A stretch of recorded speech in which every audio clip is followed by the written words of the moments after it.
Hi, Anti-Society! Welcome back to the Antisocial Planet, and today we are checking out some more solo leveling. And we ended off the last episode really well as like a ending story before starting into the rest of it. It feels very much like an end cap on the first, that we were introduced to, the weakest hunter, that whole storyline of him very much shedding that identity, moving forward. He still has some self-doubt, and he still has those moments of, it couldn't have just been me that accomplished this thing, but he's going to progressively get through that. But all I can say is there was one character that I very much am waiting to see, and it's Taeshik. Okay, I want to see him in his full unhinged glory and his abilities in full animation so badly. I'm just waiting for the moment for it to happen. So I'm very excited to get into the episodes coming up and digging through some of the politics side of being a hunter and also second awakenings. We hinted at it with them being suspicious of Jinwoo having a second awakening, and that's why he survived the double dungeon, but there's also lots of other things around that with like guilds and stuff. So I'm looking forward to digging some more into that. But let's just get into the episode and see our Jinwoo 2.0 and what he's going to be getting up to.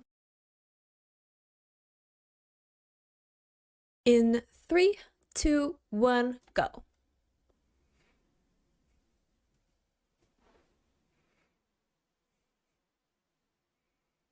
Oh yeah. I forgot that this is a whole montage that we're dealing with. This is like the full transformation moment where he stops being the like weak little kid that he looked like for a lot of the beginning of this.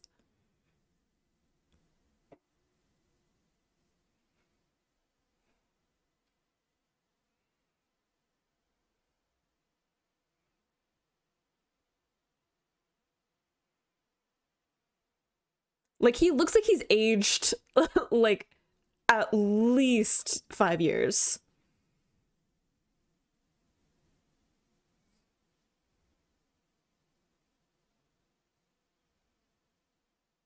Isn't his voice deeper? Like he fully went through like puberty.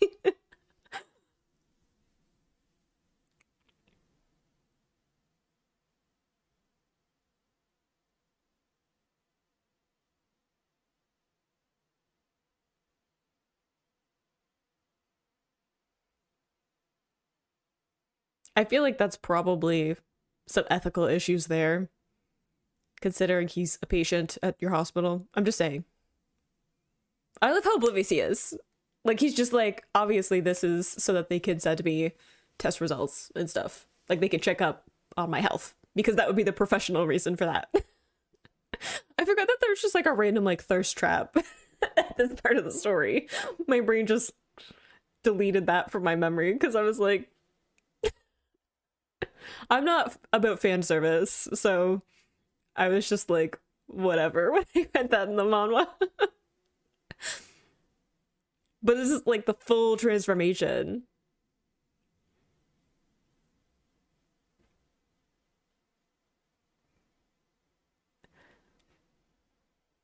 I mean, at least he looks the part of like a hunter now, right? Like no one's gonna look at him and think like there's no way that he's a hunter or that he's gonna be helpful in this fight or dungeon, right? But that's what he gets for putting all of his points into like his strength stats, right?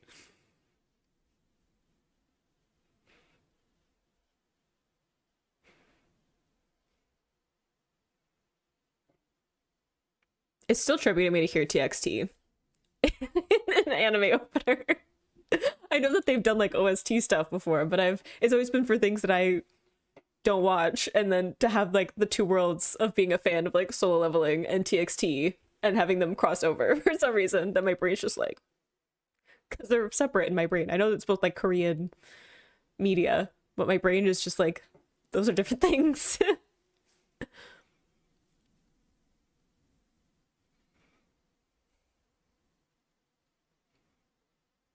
Oh, we're getting introduced to the S rank hunters now.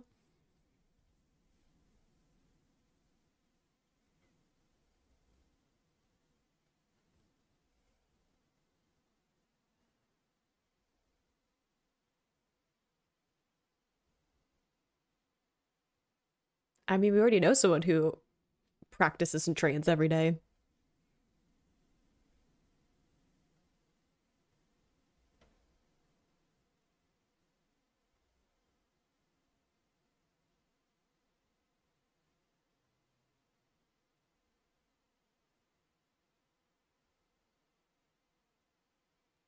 Did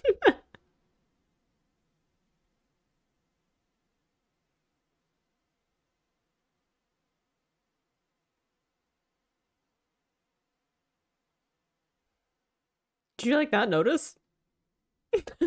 He grew like a foot taller, yeah.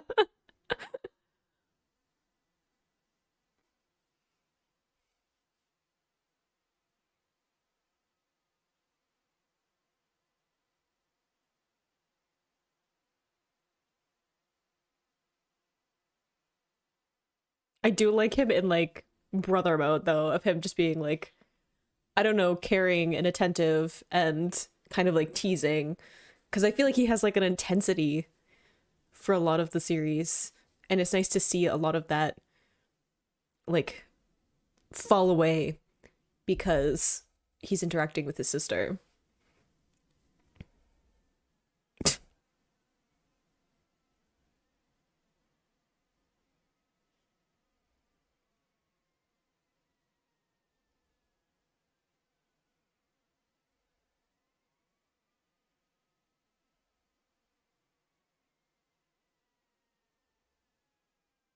I stand by what I said when I was reading the manga. I'd be all in for intelligence stats.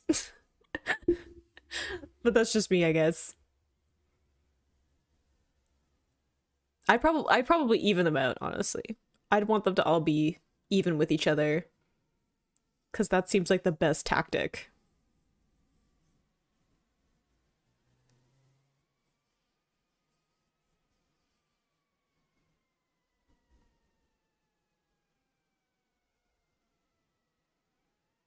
We're gonna have to do a dungeon then.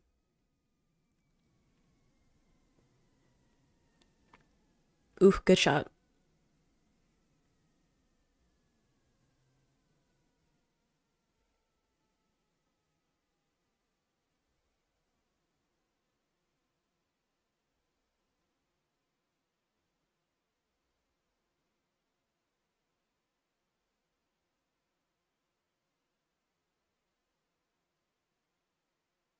It's true. You're also gonna have to keep her cover a little bit, but we'll get there.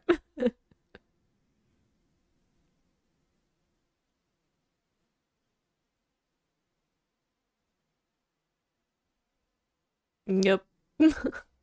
They're already suspicious of you for a reawakening, so you don't want to draw too much attention.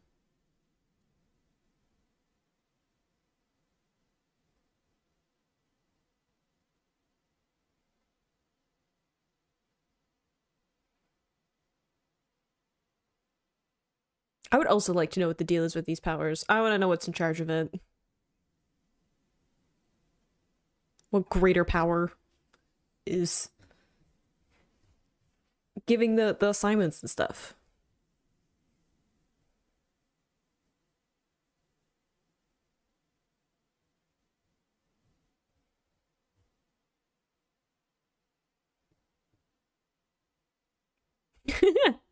Famous. Yep.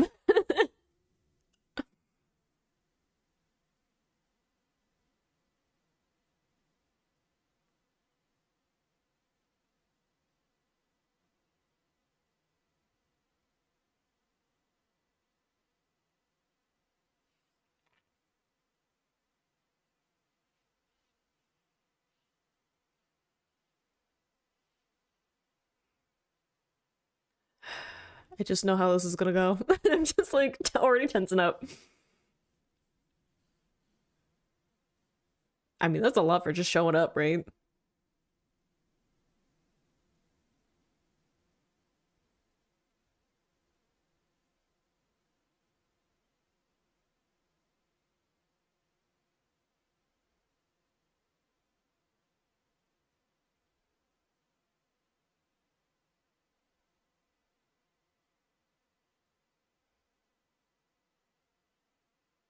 He's already uneasy about that. It's still strange to me, like, go back and see him when he's more like apprehensive of stuff, whereas like later on he's just like, I could do everything myself. It's fine.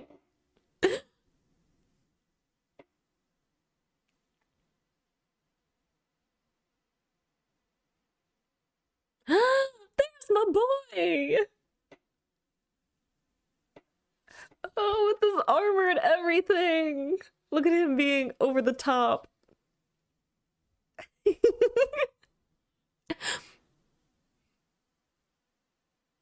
Yes, you will, you little hero.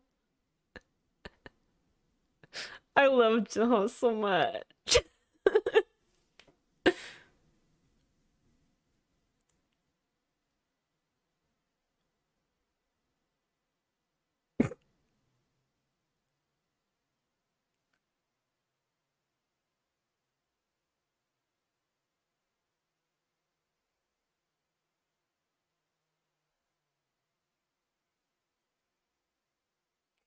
You're just a little sunshine. It's okay.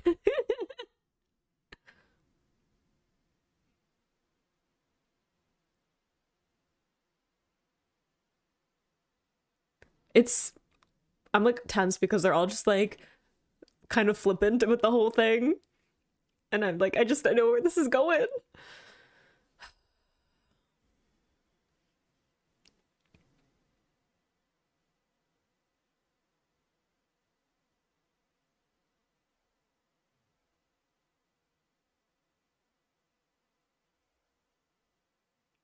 Yeah, but sometimes they tell you it's gonna be an easy dungeon, and then you end up having to battle a statue god with a creepy smile.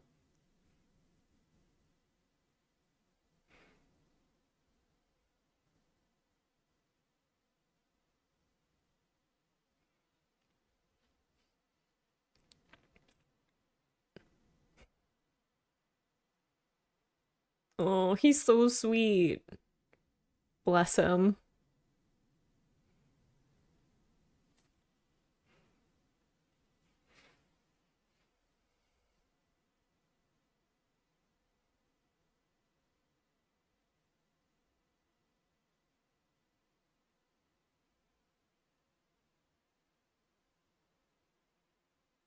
Yeah, we're gonna be dealing with some trauma again, aren't we?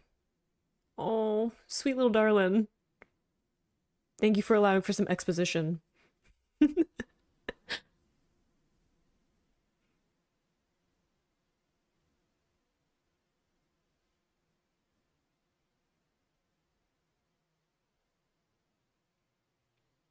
It's a lot to remember.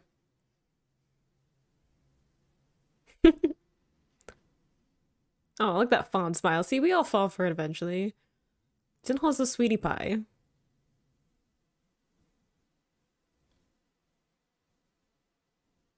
He does talk a lot though.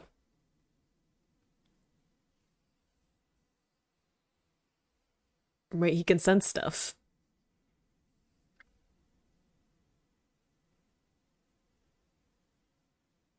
Yeah, they're gonna swarm.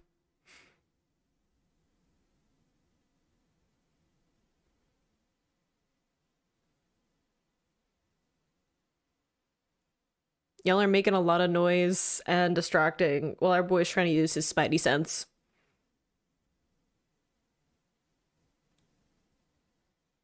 Ugh, I remember this. I was like, I feel like I can feel it on my skin. Look, I'm so ready to protect.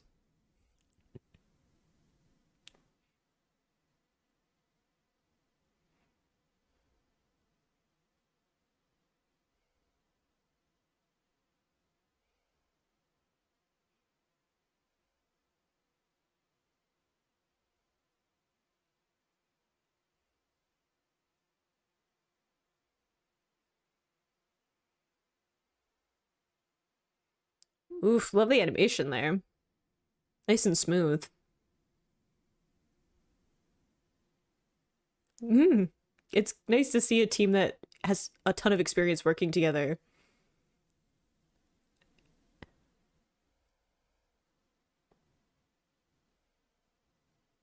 Oh, yeah, skill is not what he has, but he has enthusiasm.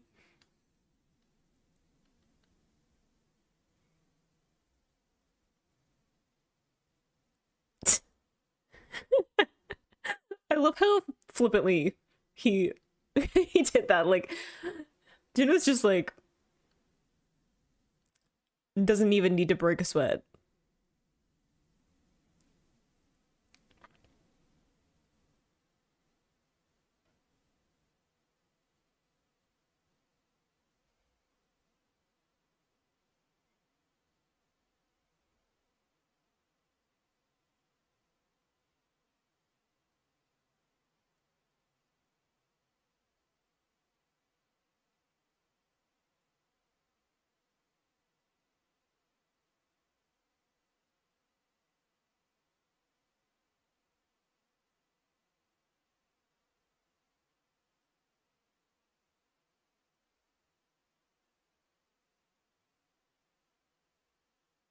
Yeah, you should be wary of that.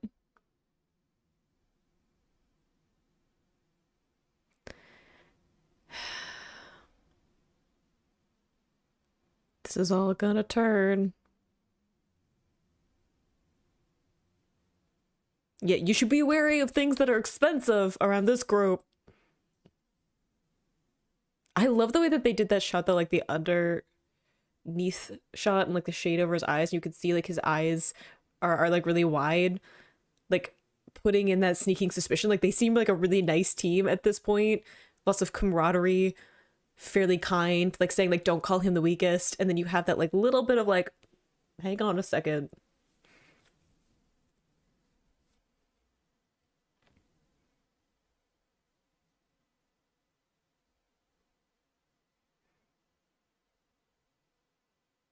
Oof, think the dust though.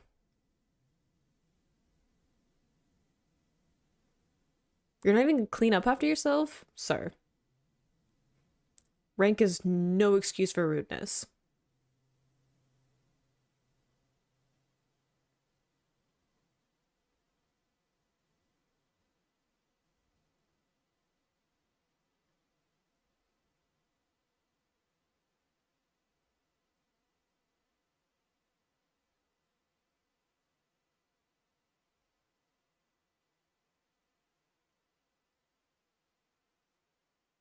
Mm-hmm. A little too good.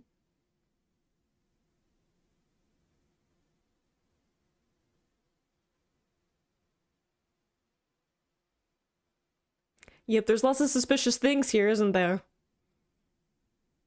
I like how he had like the instinct of like something's bugging me, but I don't know what it is. And then about like halfway through, you get hints as the audience that you start to also feel uncomfortable with this team.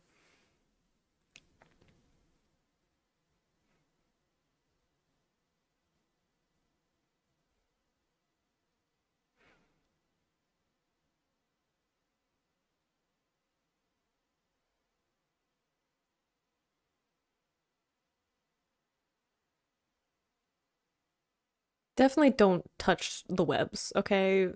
Spiders respond to vibrations in their webs, so like don't touch them. They're gonna figure out where you are.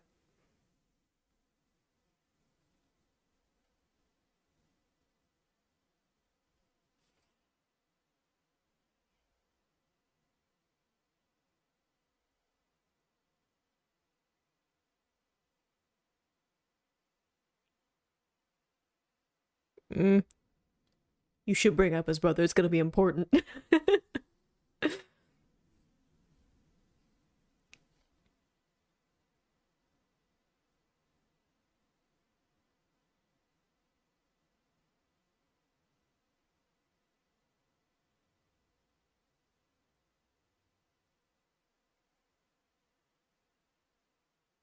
He is. He's good with contracts and what have you. Business. Even if he's a little too optimistic.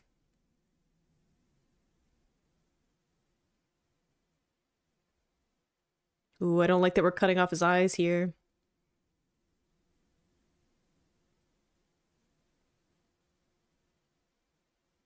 Nope. I don't like that even we saw his eyes, they were closed. Yep.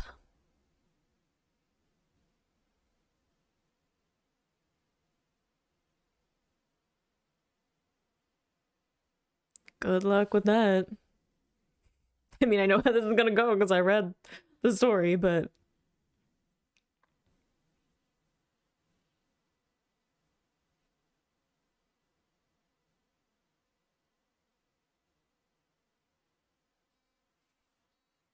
and so the story begins. All of them need to go.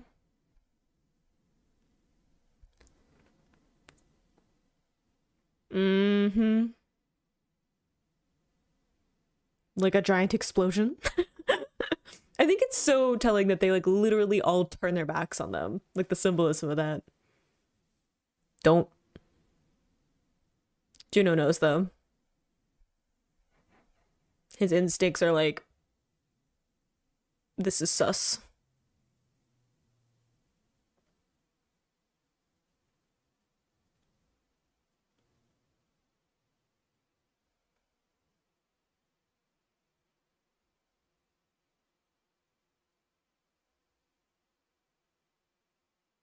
Yep.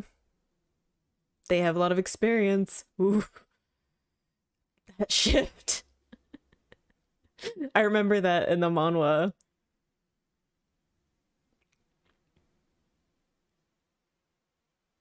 Yup.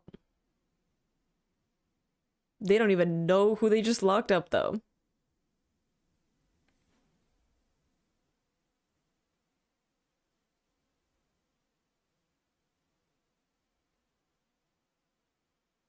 Yeah, who would know if you're the only ones to leave the dungeon?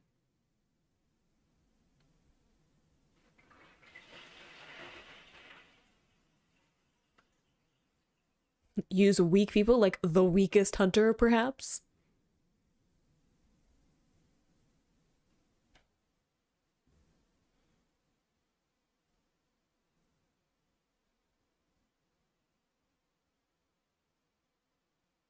Oh, don't beat yourself up, sweetie. They were gonna do this anyway.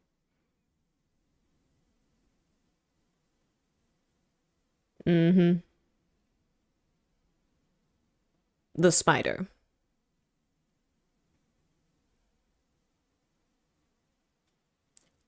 The forging of a friendship.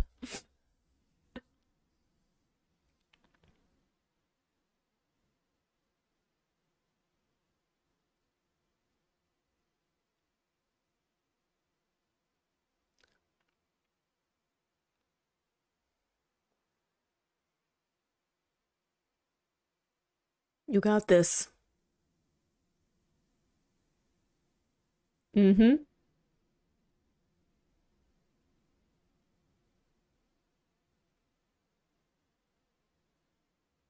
We like the confidence.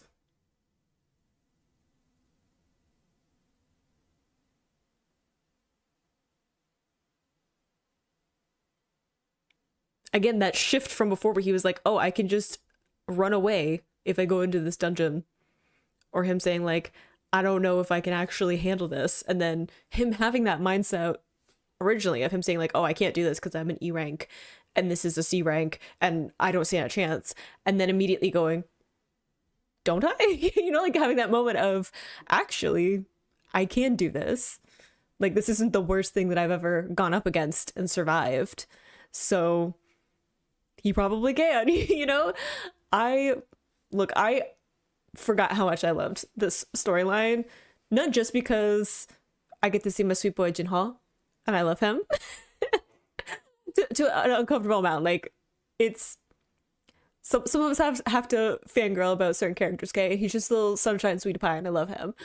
Um, but also because we're dealing with the like criminal side of being hunters and like people who not only commit crimes while in dungeons because they know they can get away with it, but also people who want almost like a legal way to get away with like violence, right? Because if you have a bunch of people who enjoy violence, enjoy causing carnage, of course they're going to be drawn to a job like being a hunter, especially if they have like the powers to do it, right? Like if you qualify as a hunter and you have a particular inclination towards violence, then you're going to want to be a hunter so that you have like a legal reason to do it, right? I really like the storyline, like them bringing in the criminal element to it. And of course, we're going to get into that because I was talking about how I want Taeshik to show up and we're going to deal more with like criminals and how that dynamic works with dungeons. But I like the idea of us unpacking what a hunter is, especially in this one where they were paralleling that with introducing some of the S rank people, talking about being a firefighter and like needing to train so that they can protect people and be reliant on, like you have kind of the hero aspect of being a hunter where there's kind of the superhero feeling to hunters and who they are and what they can stand for. But then you also have people who are doing it because they need a job and they need something that pays them fairly well and is going to pay them better than some of the other jobs that they can get. So for a lot of people, it's a job thing. It's a way to support their family. It's a way to support themselves. So that's why they're there. And then you have people like with this group who are there because of greed, because you can make an imaginable amount of money really quickly, especially if you're sacrificing people that you don't need to share a cut with anymore. And you just want to be able to meet that quota so that you can be in those higher ranking dungeons with the right number of people, but you won't have to split it between all of those people. And I think also getting into people who enjoy violence and carnage and like the power trip that comes with that, like people who want to feel powerful, which is Juno too, but like in a different way at the moment. But like it definitely draws a certain kind of person to the lifestyle of being a hunter. And I think that, at least for me as like a Westerner in more modern media, like the media that I've grown up with, it's very easy to think of someone with these abilities and superpowers, basically, to think of them in the story arc of like a superhero. And I very much like how this story plays off of it, not just this part of the arc, but also Juno in general, like solo leveling as a concept coming from a culture very heavily influenced in its media by like superheroes and comic books and, you know, video games being very much used in this. There is this feeling of people being heroes and heroic and having some kind of noble cause behind what they're doing. And solo leveling as a story very much plays off of that, of like what would actually happen if a bunch of people had that kind of power. Average people getting a bunch of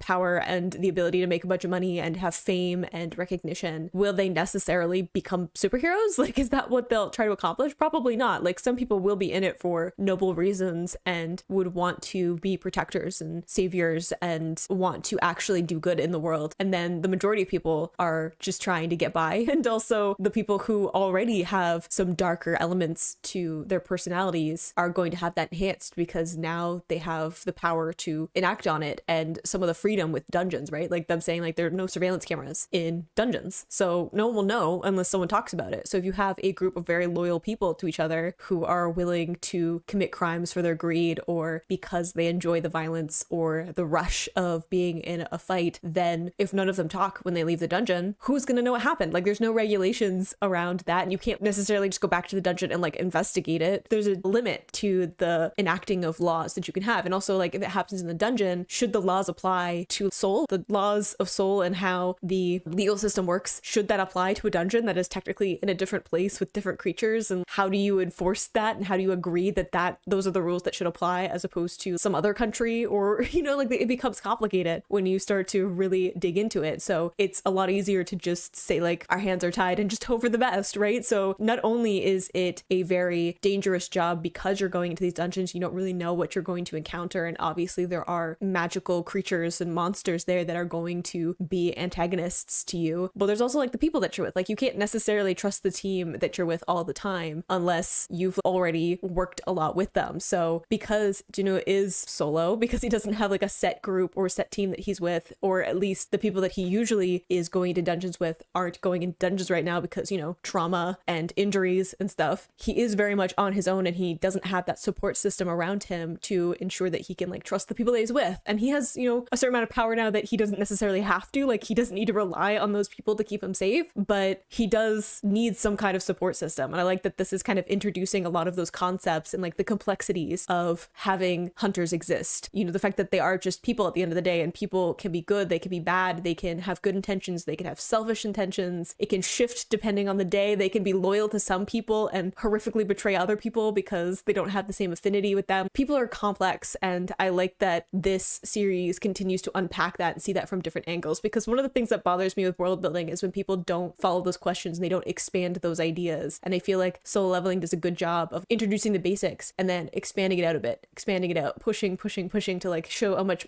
bigger, more complex story to what it means to actually have hunters exist in this world and how the ripple effects go through the rest of it. So I'm really loving this series so far, and getting to see Juno, like, his evolution through animation as opposed to in the manhwa, and still some really good fluid movements in some of the animation, and still loving the sound design in it as well. So I hope you enjoyed watching that along with me. You can click this playlist to go see my previous reactions, or you can subscribe to miss next time I post a solo leveling video, and I will see you in the next video. Bye.